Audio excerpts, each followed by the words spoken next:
Here's the deal with the send-offs this month. Now, I know we were working them last month. We were doing those 3 reps. We're going to stick with 3 reps here. A couple different exercises. So we're going to mix it up just a little bit. So we have our deadlifts, flat bench press instead of the incline alternating bench press.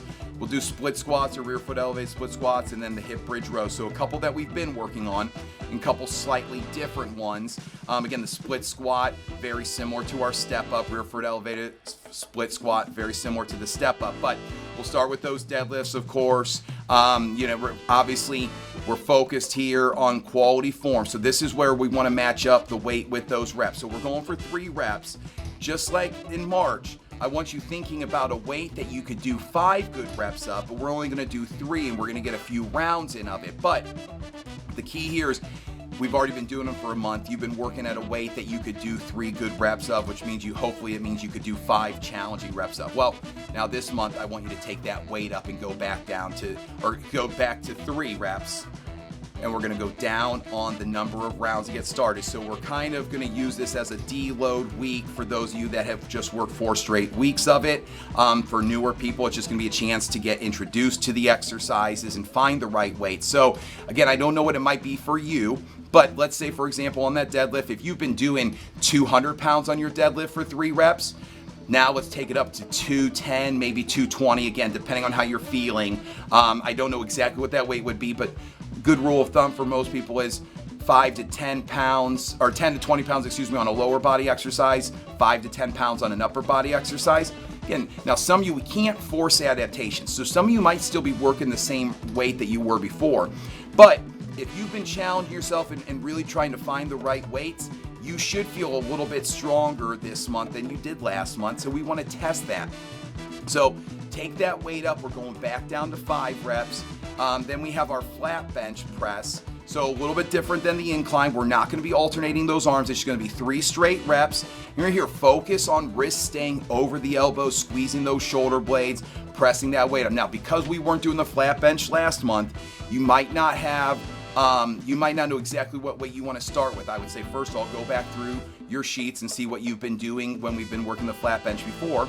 But this first week might be a chance to test some weights. Typically, you should be able to go a little bit heavier with your flat bench than your incline bench, but that's not necessarily the case for everybody. But that can give you a good idea of maybe where you want to get started. And then we're going to go from the flat bench. Now remember, when you're doing the flat bench, also when you're unloading those weights, you can unload them to the floor from that lying position, or you can sit up with them. I prefer to just let them hit the floor from that lying position to save my lower back to work there, but that's up to you.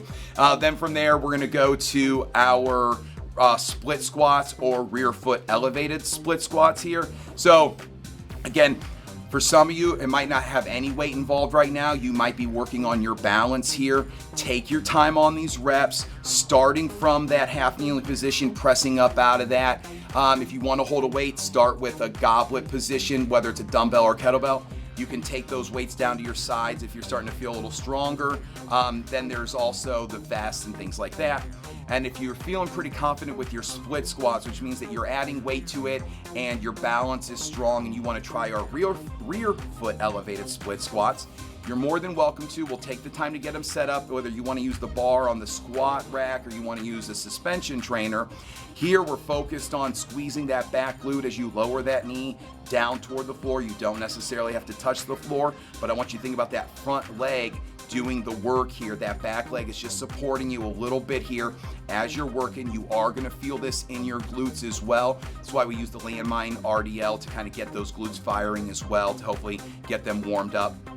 So you have that balance here. Now, of course, the rear foot elevated split squat is an advanced move. So I don't want you to start there if you haven't tried it before, but you can use that first week to see how you're feeling. So sometimes you don't necessarily have to increase the weight if you want to increase the skill level. So you can go from a split squat to that rear foot elevated split squat if you're feeling good about it. Now, the other challenge for this is it's 3 on each leg. So this is going to take a few seconds longer at first, but take your time. Don't rush to get them done.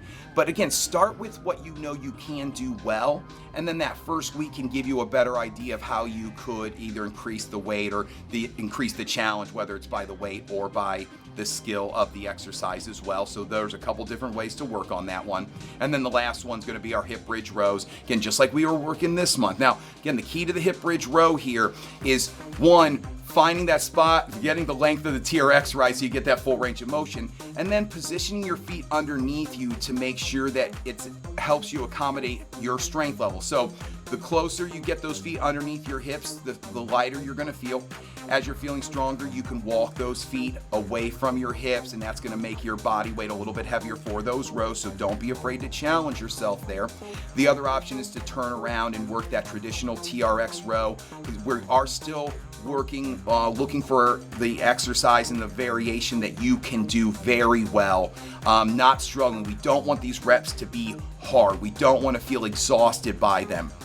In fact, as you're moving around the room, if you're starting to feel afraid of doing the next exercise or starting like, man, I don't want to have to do another set of that, it's probably a little too heavy. And that's the real challenge with these send-offs, is finding a weight that you can do well and practice it without letting that ego take over and making you think that you need to do heavier.